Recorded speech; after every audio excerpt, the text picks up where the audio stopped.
সম্মানিত উপস্থিতি, এই মুহূর্তে আসন্ন কোরবানি উপলক্ষে ইতিহাস তাৎপর্য বিষয়ক কোরবানি সেমিনারে বক্তব্য রাখবেন ঢাকা দারুন নাজাত সিদ্দিকিয়া কামিল মাদ্রাসার মেধাবী ছাত্র প্রিয় ভাই আবু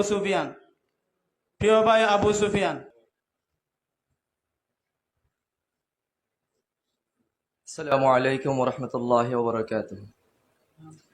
الحمد لله الذي يقدر التكريم بالتقوى والصلاة والسلام على محمد المصطفى وعلى آله الهادين المهتدين وتابعيهم وتبعهم أجمعين وبعد فأعوذ بالله من الشيطان الرجيم بسم الله الرحمن الرحيم. قال الله عز وجل وما خلقت الجن والإنس إلا ليعبدون صدق الله العظيم. টেকনাফ কেন্দ্রীয় পাঠাগার কর্তৃক আয়োজিত উপস্থিত আজকের এই মোবারক জলসায় মঞ্চে উপবিষ্ট আছেন আমার উস্তাদ সমতুল্য সম্মানিত অভিভাবক বৃন্দ এবং আমার সামনে উপবিষ্ট আছেন টেকনাফের প্রত্যন্ত অঞ্চল থেকে মধু আহরণের ন্যায় জ্ঞান আহরণকারী কিছু তলিবুল আলিম ভাইয়েরা। আলহামদুলিল্লাহ, আল্লাহ তাআলা আমাকে আপনাদের এতগুলো জ্ঞান পিপাসু ভাইদের সামনে দাঁড়ানোর সুযোগ করে দিয়েছেন, এই জন্য আল্লাহ রাব্বুল আলামিনের শুকর জ্ঞাপন করি আলহামদুলিল্লাহ।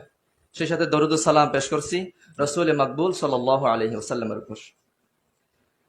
আপনাদের সামনে কোরআনের আয়াত তেলাওয়াত করেছি, যে আয়াতের মধ্যে আল্লাহ তাআলা বলেছেন ওমা খালাকাতুল জিন্না ওয়াল ইনসা ইল্লা লিয়াবুদুন, জিন ও মানব জাতিকে, জিন এবং ইনসানকে একমাত্র সৃষ্টি করেছি আমার দাসত্ব করার জন্য, আমার গোলামি করার জন্য।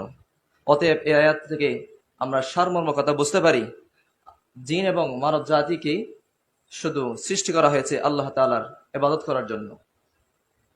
আল্লাহ রাব্বুল আলামিন যুগে যুগে অসংখ্য নবী রাসূল প্রেরণ করেছেন, সেই সাথে তাদেরকে কিতাবও দেওয়া হয়েছে। তো অসংখ্য অগণিত ইবাদতের মধ্য থেকে একটা অন্যতম ইবাদত হচ্ছে কি কোরবানি, যে শব্দটা উর্দু এবং ফার্সিতে কোরবানি বলা হয়, এটা আবার কোরআন শরীফের মধ্যে উল্লেখ আছে। এই কোরবান অর্থ হচ্ছে কি নৈকট্য হাসিল করা। কোরবান অর্থ হচ্ছে নৈকট্য হাসিল করা। আল্লাহ রাব্বুল আলামিনের নৈকট্য হাসিল করার জন্য আমাদের সবাইকে ইবাদত করতে হবে। এই কোরবানি অন্যতম একটি গুরুত্বপূর্ণ ইবাদত, যে ইবাদতের মধ্য থেকে আমরা অনেক শিক্ষা পাই। এই কোরবান এটা আমাদের আদি পিতা হযরত আদম আলাইহিস সালাম থেকে শুরু করে এখনো পর্যন্ত চলমান আছে। কিন্তু আমাদের উপর যে কোরবানি ওয়াজিব করা হয়েছে, আমাদের উপর যে কোরবানকে নির্দেশ প্রদান করা হয়েছে, সেই কোরবান হচ্ছে কি আমাদের জাতির পিতা, মুসলিমের পিতা হযরত ইব্রাহিম আলাইহিস সালামের কোরবানি। ইব্রাহিম আলাইহিস সালাম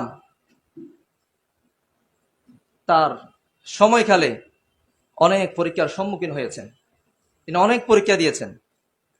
আল্লাহ রাব্বুল আলামিনের মেহেরবানিতে তিনি একজন নবী হিসেবে সমস্ত পরীক্ষা উত্তীর্ণ হয়েছেন।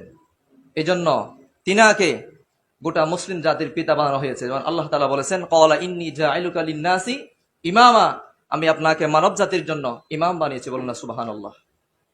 এই কোরবানির উদ্দেশ্য কি? কোরবানির মূল উদ্দেশ্য হচ্ছে তাকওয়া বা আল্লাহর ভয়ভীতি অন্তরে লালন পালন করা, অন্তরে আল্লাহর তাকওয়া অর্জন করা। এই তাকওয়া এর মানে কি? রাসূল করিম সাল্লাল্লাহু আলাইহি ওয়াসাল্লাম বলেছেন আত-তাকওয়া হাহুনা, আত-তাকওয়া হাহুনা, আত-তাকওয়া হাহুনা, ফাআশারা ইলা সাদরিহি সালাসা মাররাত। রাসূলুল্লাহ সাল্লাল্লাহু আলাইহি ওয়াসাল্লাম একে একে তিনবার ইশারা করে শাহাদাত আঙ্গুলের মাধ্যমে বুঝিয়ে দিয়েছেন তাকওয়া হচ্ছে কি অন্তরে, ইলা সাদরিহি সালাসা মাররাত।